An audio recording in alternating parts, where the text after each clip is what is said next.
शरमणीयदर्शनम्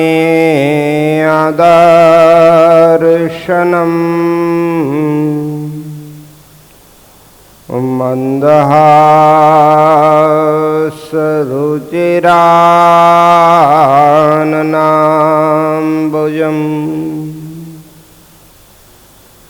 पूजितं सुरनरोत्तमेर्मुदा धर्मनन्दनमहं विचिन्तये।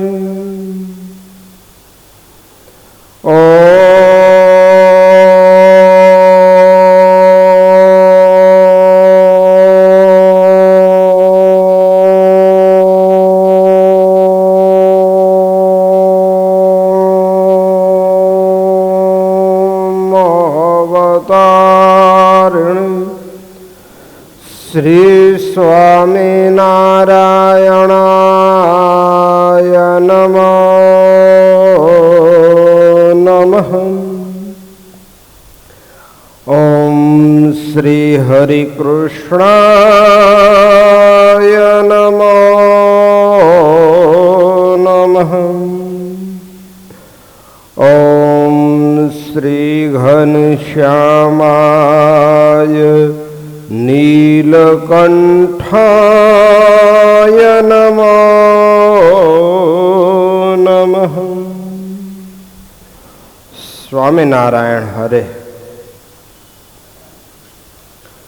संवत 1876 फागणवदी त्रीजने दिवस श्रीजी महाराज श्री गढ़ड़ा मध्य दादा खाचरना दरबार में श्री वासुदेव नारायण मंदिर आगळ લીમડાના વૃક્ષને हेठे ओटाने विषे ढोलिया उपर विराजमान हता ने हीरकोरनो श्वेत धोतियो मस्तके बांध्यो हतो ने श्वेत पछेड़ी ओढ़ी हती ने श्वेत खीस पहेर्यो हतो ने कंठमां श्वेत पुष्पना हार धारण कर्या हता ने श्वेत पुष्पना तोरा पागमां डाबी कोरे लटकता हता ने पोताना मुखारबिंदनी आगळ मुनि तथा देश देशना हरिभक्तनी सभा भराईने बैठी हती।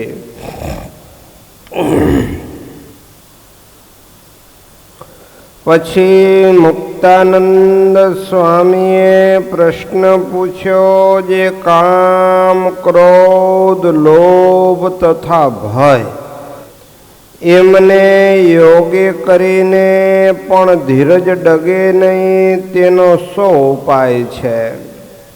पछी श्रीजी महाराज बोल्या जे हूँ देह नहीं हूँ तो देह थी नोखो ने सर्वे ने जाणनारो एवो जे आत्मा छूं एवी जे आत्मनिष्ठा ते ज्यारे अतिशय दृढ़ थाय त्यारे कोई रीते करीने धीरज डगे नहीं अने आत्मनिष्ठा विना बीजा अनेक उपाय करे तो पण धीरज रहे नहीं। पछी ब्रह्मानंद स्वामीए पूछ्યું जे आत्मनिष्ठा होय ते अंत समय केटली सहाय करे छे। पछी श्रीजी महाराज बोल्या जे जेम नदी तरवी होय त्यां तो जेने तरता आवड़तुं होय ते तरी जाय ने जेने तरता ना आवड़तुं होय ते तो ऊभो थई रहे। पण ज्यारे समुद्र तरवो होय त्यारे तो ते बेने वाहननुं काम पड़े छे। तेम ટાઢ તડકો, ભૂખ, તરસ, માન, અપમાન, સુખ, દુઃખ તે રૂપી જે નદી, તેને તો આત્મનિષ્ઠાવાળો હોય તે તરી જાય, પણ મૃત્યુ સમયે તો સમુદ્ર જેવો છે. માટે ત્યાં તો આત્મનિષ્ઠાવાળો હોય તથા વગર આત્મનિષ્ઠાવાળો હોય, એ બેયને ભગવાનની ઉપાસના રૂપી વાહનનું કામ પડે છે. માટે અંતકાળે તો ભગવાનનો દ્રઢ આશરો હોય તે જ કામમાં આવે છે, પણ અંત સમયે આત્મનિષ્ઠા કાંઈ કામમાં આવતી નથી. તે સારું ભગવાનની ઉપાસનાને દૃઢ કરીને રાખવી. સહજાનંદ સ્વામી મહારાજની જય.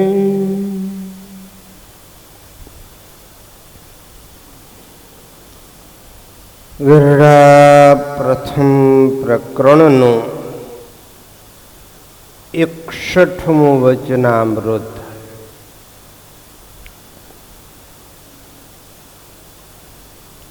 સંવંત 1876 ફાગણ વદી ત્રીજના દિવસે શ્રીજી મહારાજ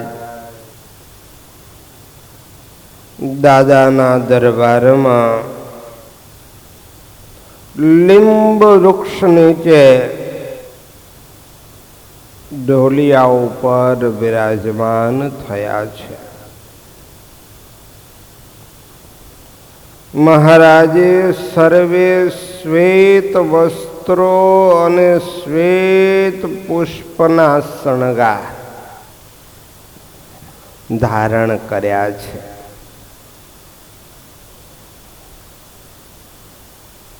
ખરેખર આપણા ઉપર ભગવાને તો અપાર કૃપા કરી અને અક્ષરધામમાંથી આ પૃથ્વી ઉપર પધાર્યા અને આપણને પોતાના સ્વરૂપની ઓળખાણ કરાવી. આવું પોતાના વચનરૂપી અમૃત એનું આપણને પાન કરાવ્યું. પણ એનાથી પણ વિશેષ કોટી કોટી વંદન તો આપણે આ બધાએ નંદ સંતોને કરીએ કે એમણે એ સમયે મહારાજે જે વચનો કીધા એ અમૃતનું પાન કરીને લખી રાખ્યા. અને સાથે સાથે એ સમયે ભગવાને કેવા વસ્ત્ર અલંકાર આદિકનું ધારણ કર્યું છે, કેવી રીતે સભા કરીને બેઠા છે, આ બધું લખી દીધું. જો એ નંદ સંતોએ આ દાખલો ન કર્યો હોત તો આપણે આ વચનામૃતનું અત્યારે પાન કરતા હતા. આ મહારાજની આવી મૂર્તિનું ધ્યાન કરવાનું આપણને સુગમ થયું હોય, આ તો આપણને એમાં જ લાગે કે આપણે પણ એ જ સભામાં બિરાજમાન છીએ. અને મહારાજ આવી રીતે શ્વેત વસ્ત્રો ધારણ કરીને જુઓ તો ખરા, પુષ્પના શ્વેત પુષ્પના તોરા ડાબી કોરે લટકતા હતા. તો કઈ બાજુ કેવી રીતે ભગવાને, અરે પ્રેમાનંદ સ્વામીએ તો એવું લખ્યું છે કે ભગવાને કેટલા હાથના લટકા કર્યા, કેવી રીતે કર્યા, ડાબી બાજુ કેટલી વાર જોયું, જમણી બાજુ કેટલી વાર જોયું, બધું સ્વામીએ નોંધી રાખ્યું. તો આમ આનંદ સંતોએ આપણા ઉપર જે કરુણા કરી છે એણે કરીને આપણને આ પ્રગટ ભગવાન જ જાણે અત્યારે બોલતા હોય અને એ વચનરૂપી અમૃતનું આપણે પાન કરતા હોઈએ એવી અનુભૂતિ આપણને થાય. માટે આ વચનરૂપી ભગવાનના જે અમૃત એ પાન કરે એ અમર નહીં પણ અભય બની જાય. સ્વર્ગની અંદર દેવતાઓ અમૃતનું પાન કરીને અમર એટલે કે લાંબી આયુષ્ય ભોગવે ને અમર બને છે. પણ અભય નથી બનતા. કાળ કર્મ માયાનો ભય બધાયને રહે છે. પણ જે આ ભગવાનના વચનરૂપી અમૃતનું પાન કરે તો અભય બની જાય. કાળ કર્મ અને માયા કોઈનો ભય એના ઉપર રહે નહીં. તો આવા વચનામૃત ભગવાને આપણા ઉપર કરુણા કરીને આપ્યા છે. નંદ સંતોએ અતિ કરુણા કરીને આપણને બધું લખીને આપ્યું છે. બસ આ મહિમા વિચારીએ ને આવી રીતે મહારાજની મૂર્તિનું ચિંતન કરીએ તો અંતર ટાઢું થઈ જાય. અહો અહોપણું થઈ જાય. મનમાં પરમ શાંતિનો સંતોષનો અનુભવ થાય. ત્યારે એમ ન થાય કે હું કંઈક ન્યૂન છું, મને હજી આ ઓછું મળ્યું છે, આનાથી વધારે શું હજી તમારે જોઈએ. આનાથી મોટી કોઈ પ્રાપ્તિ શાસ્ત્રમાં કઈ જ નથી ને. આવા પ્રત્યક્ષ ભગવાન મળે ને એમના આવા સાધુ મળે, એમની આવી વાતો મળે, આપણે તો નિહાલ થઈ ગયા છીએ. આ વિચારીએ, ભગવાનનો મહિમા અંતરમાં ધારીએ તોય આપણા અંતરમાં એટલો બધો કેફ ચડી જાય કે આનંદ થઈ જાય. તો આ વચનામૃતમાં મુક્તાનંદ સ્વામીએ પ્રશ્ન પૂછ્યો છે કે હે મહારાજ, કામ, ક્રોધ, લોભ તથા ભય એમના યોગે કરીને પણ ધીરજ ડગે નહીં, તેનો શો ઉપાય છે? ભલ ભલાને કામ વ્યાપે, ક્રોધ વ્યાપે, લોભ વ્યાપે અને કોઈ ભય આવે સામે, ત્યારે ધીરજ ડગી જાય છે, બેબાકડો થઈ જાય છે, મૂંઝાઈ જાય છે અને ન કરવાનું કરી બેસે છે.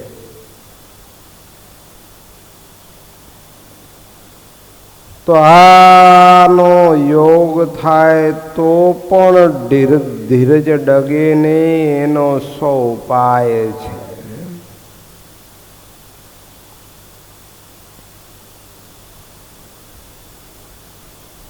તો શ્રીજી મહારાજ એમ કહે છે કે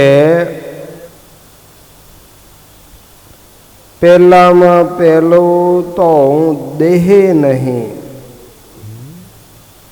હું દેહથી નોખો અને સર્વેનો જાણનારો એવો જે આત્મા તે છું. આ દેહ તે મારું સ્વરૂપ નથી, હું એનાથી જુદો છું, આ સંકલ્પનો જાણનારો છું.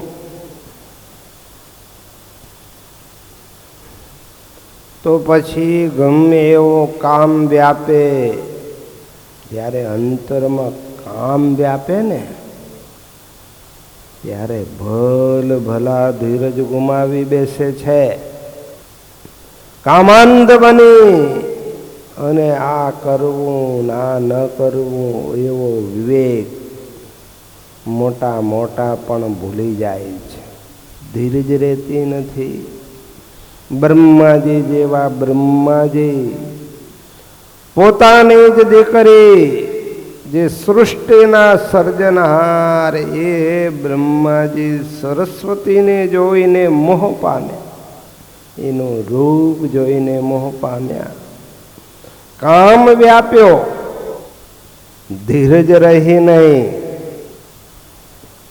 અને પોતાની સ્ત્રી સરસ્વતી દેવી એના ઉપર બળાત્કાર કરવા માટે તૈયાર થયા. બધા દોષો બહુ ભયંકર છે. ભલે ભલા ધીરજ ગુમાવી બેસે છે.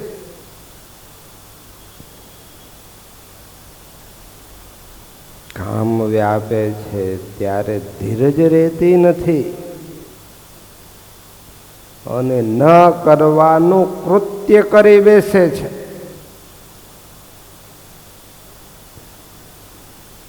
કાં તો અતિશય મૂંઝાઈ જાય છે. મૂંઝાએ પણ કામ ન થાય અને એને કામ ક્રોધને વશ થઈ જાય તો પણ કામ થાય નહીં. માટે આવી રીતે જ્યારે કામ વ્યાપે, ક્રોધ વ્યાપે, ભલ ભલા ધીરજ ગુમાવી બેસે છે. બ્રહ્માજી આ રીતે પોતાની દીકરીઓ પર બળાત્કાર કરવા તૈયાર થયા. સરસ્વતીજીને ખબર પડી ગઈ પિતાની આંખોમાં કામના સાપોડિયા સળવળે છે. હરણીનું રૂપ લઈને ભાગ્યા. ત્યારે બ્રહ્માજી પાછળ હરણ બળીને દોડ્યા છે.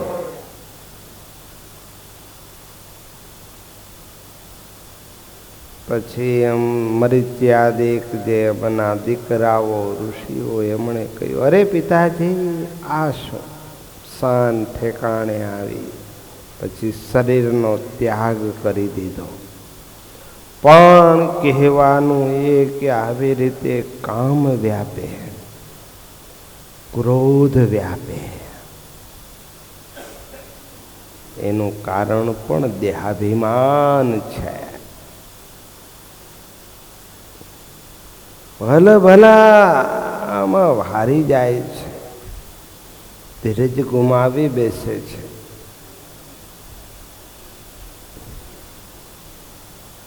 સનકાદિક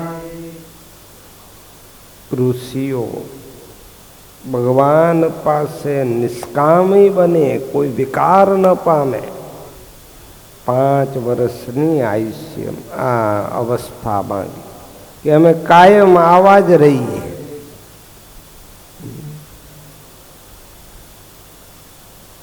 પણ વૈકુંઠ લોકમાં ગયા ને એમના આવા રૂપ જોઈ જય વિજય અટકાવ્યા. ત્યારે ધીરજ રહી નહીં, ક્રોધ વ્યાપ્યો. ભલે જય વિજયને પણ દેહાભિમાન હતું, પણ સંકાદિકોએ પણ ભૂલ તો કરી. ભલે નિષ્કામી કામને જીત્યો, પણ ક્રોધમાં અટવાણા. અમારા જેવા ઋષિઓનું અપમાન કરે છે. સ્વાયુ દેહ ભાવ આવ્યો. એ ટાણે જો આત્મનિષ્ઠાની દ્રઢતા તો આ ડખો થયો ન હોત. તો ત્યારે એમણે શાપ આપ્યો ન હત, ધીરજ રાખી હત.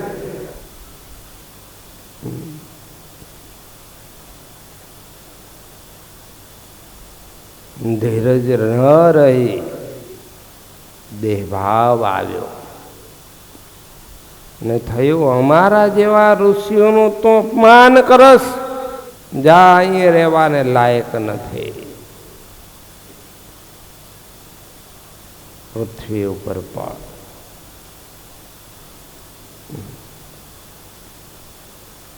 ભગવાન રામચંદ્રજી આવ્યા.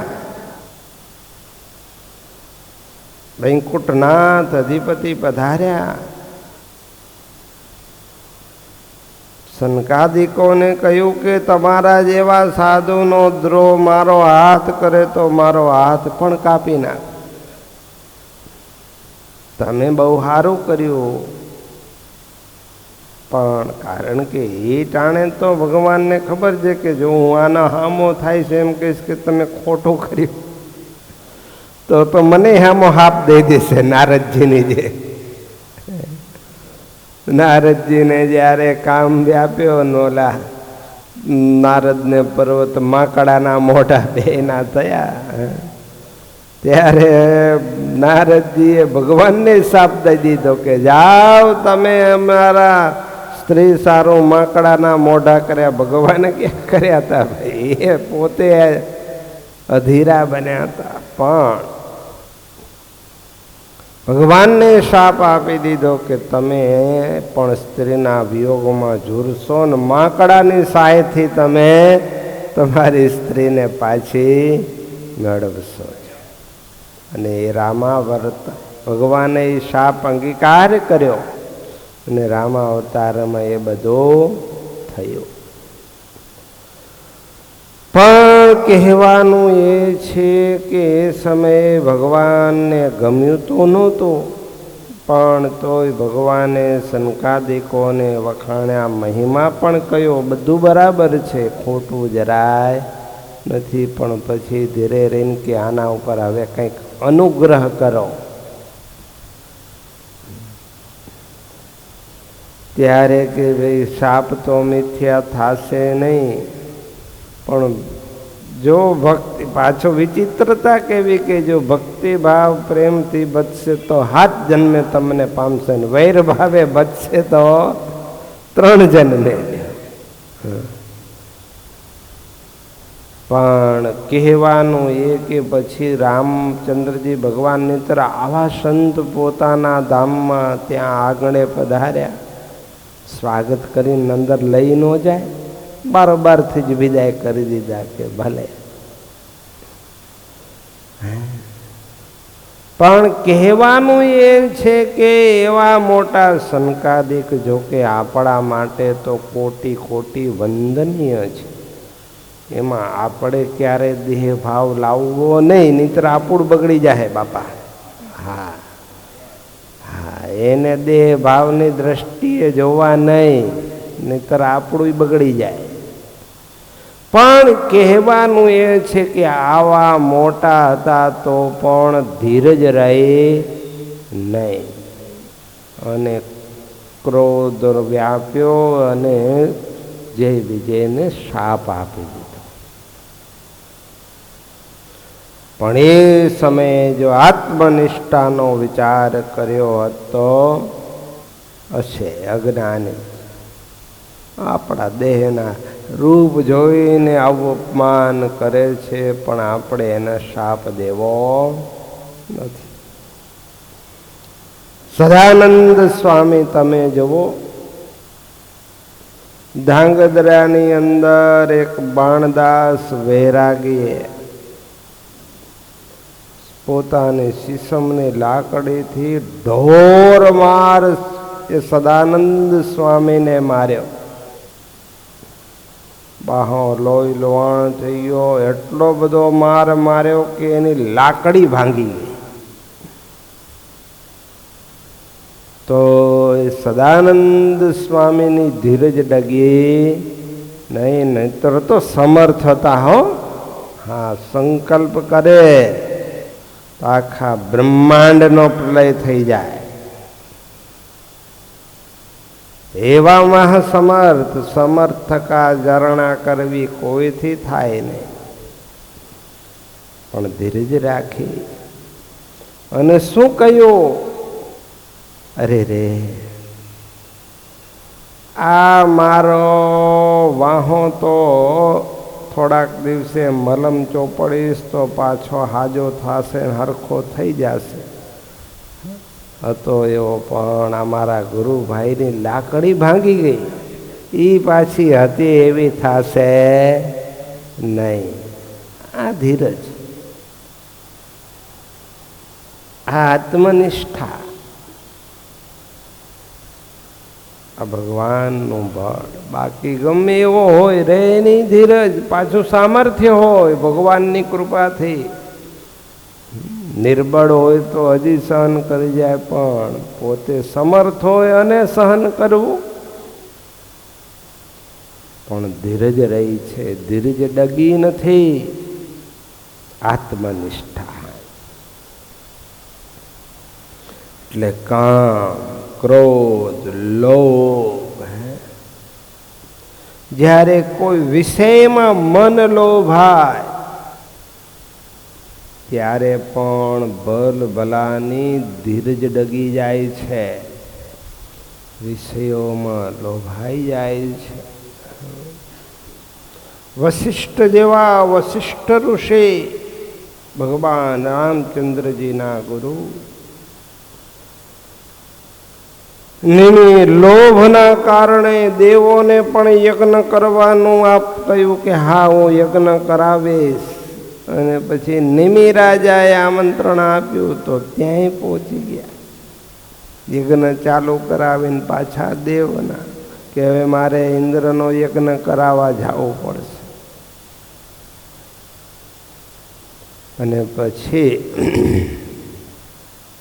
નિમિ રાજા તો મહાજ્ઞાની હતા. થયું દેહસણ ભંગુર છે, એ ક્યારે આવે ને મારો યજ્ઞ અધૂરો રહેતો. બીજા બ્રાહ્મણોને વરુણીમાં ઓરીને યજ્ઞ ચાલુ કરાવી દીધો. વશિષ્ઠ ઋષિને ખબર પડી, આવ્યા. લોભના કારણે ધીરજ રહી નહીં અને કહી દીધું, શાપ આપી દીધો કે તે મારી દક્ષિણા મને વચન આપીને બીજાને બોલાયો યજ્ઞ માટે. જા, હું તને શાપ આપું છું, તારો દેહ પડી જાય. પણ તો એનો દેહ તો ત્યારે રહ્યો, પણ નિમિ રાજા કે નહીં, હવે મારે આ સણમંગોર દેહમાં રહેવો નથી. પણ સામે વશિષ્ઠ ઋષિને પણ આવા મહાન ઋષિ ભગવાન રામચંદ્રજીના ગુરુ છતાં પણ વેશ્યાપુત્ર થવું પડ્યું બીજા જન્મે. એટલે આ બધાય દોષો છે, બહુ બળવાન છે. આવા સમયે ધીરજ રાખવી. એ તો એમ માને કે હું તો દેહથી જુદો આત્મા છું, તો રહે, બાકી રહે નહીં. ભય આવે ત્યારે તો ભલ ભલા આમ ધ્રુજવા માંડે, બી જાય. કોઈ પણ પ્રકારનો ભય આવે, અકળાઈ જાય. પણ એ સમયે પણ જરાય ધીરજ ડગે નહીં. એનું કારણ પણ આત્મનિષ્ઠા છે. અખંડાનંદ સ્વામીને વિકરાળ વનને વિશે વિકરાળ વાઘ 4 સામા મળ્યા. એકલા હતા ઘોર જંગલમાં અને વિકરાળ વાઘ હામાં આવે, ધીરજ ડગી જાય. અખંડાનંદ સ્વામી આત્મનિષ્ઠાની દ્રઢતા કરી હતી પરમાત્માના આનંદમાં મસ્ત રહેતા હતા. વિચાર કર્યો, મરશે તો દેહ મરશે, હું તો આત્મા છું. આ દેહ તો બાળી જાય તો એને દાટી દે ને કાં તો બાળી નાખે ને રાખ થઈ જાય, કોઈના કામમાં ના આવે. એના કરતા આ શરીર આ વાઘના ખાવામાં કામ લાગશે તો મારા રોમ રોમમાં તો સ્વામિનારાયણ વ્યાપેલા છે, તો એ વાઘના જીવનું કલ્યાણ થશે ને મારો દેહ પડશે તો હું તો ધામમાં જઈશ. મારે શું વાંધો છે? હામાં ચાલ્યા, જરાય ધીરજ ડગી નહીં, જરાય ભજ પામ્યા નહીં. વાઘની હામાં ચાલ્યા. વાઘ નજીક આવ્યા, જોઈ રે, અરે જોવો શું છો, જલ્દી ત્રાપ મારો, આ દેહ પડે તો હું ધામમાં જાઉં, તમારું કામ થાય. પણ ત્યાં તો વાઘ છે એ સ્વામીના ચરણમાં નમ્યા, પગે લાગ્યા. સ્વામીને પગે લાગી અને સ્વામીની પ્રદક્ષિણા કરી અને વનમાં ચાલ્યા. અખંડાનંદ સ્વામીને થયું આ શું? પણ ભગવાને એમાં પ્રવેશ કર્યો. બધાયના નાડી પ્રાણ કોના હાથમાં છે? મારા મહારાજના હાથમાં છે. બસ આટલું થઈ જાય તોય ધીરજ ડગે નહીં કે ભાઈ ગમે એવી પરિસ્થિતિમાં ધીરજ ડગે નહીં. આ દેહ તો છે, હવે દેહ તો સુખ દુઃખ આવે, હું તો એનાથી જુદો આત્મા અને મારા મહારાજ, એનો જો કેફ હોય, એની મરજી વિના કોઈ સૂકું પાંદડું પણ હલાવવાને સમર્થ નથી. દરેકના નાડી પ્રાણ એ મારા મહારાજના હાથમાં છે. પછી કોનો ભાઈ? એની મરજી, જેમ રાખે એમ હું રાજી.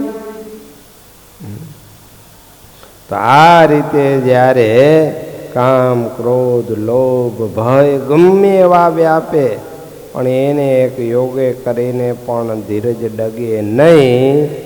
એનો સો ઉપાય તો મહારાજ કે દેહથી જુદો હું આત્મા છું એમ સમજે અને એવી રીતે આત્મનિષ્ઠાની અતિશય દ્રઢતા કરે ને એમ જાણે કે જે કાંઈ કામ ક્રોધ લોભ સંબંધી સંકલ્પો કદાચ ઉઠે તો પણ હું એનો જાણનારો છું, એનાથી જુદો છું, હું એનો સાક્ષી છું એમ સમજે. પણ એમ ન માને કે મને કામ વ્યાપ્યો, મને ક્રોધ વ્યાપ્યો, હું કામી છું, હું લોભી છું, એમ પણ સમજે નહીં. એમ જ સમજે કે હું તો આનાથી જુદો છું. તો આ રીતે આત્મનિષ્ઠાની અતિશય દ્રઢતા કરે તો મહારાજ કે ધીરજ ડગે નહીં. બાકી તો ગમે એવા હોય એની ધીરજ ડગી જાય છે.